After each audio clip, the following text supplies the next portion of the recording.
I would say to get better at getting better, we need a number of strategies. Some of them are to do with the data that we're using. You need to use data so you can identify problems.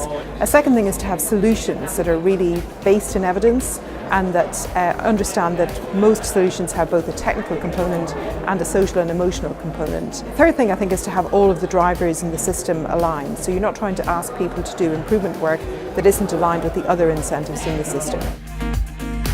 If we want to prioritise quality improvement projects, it's important to have a set of principles that you define in advance that will allow you to rank the projects.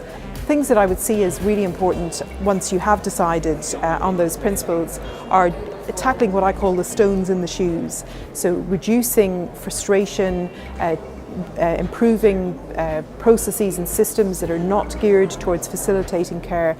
These to me seem like the really key priorities. Quality improvement to some extent can be seen as self-evaluating. If you set up your data systems well from the beginning and you have what I call a good program theory, so you've identified the assumptions and the goals and the mechanisms through which you think you are going to reach those goals, you can do quite a lot by quality improvement programs that, in a sense, evaluate themselves.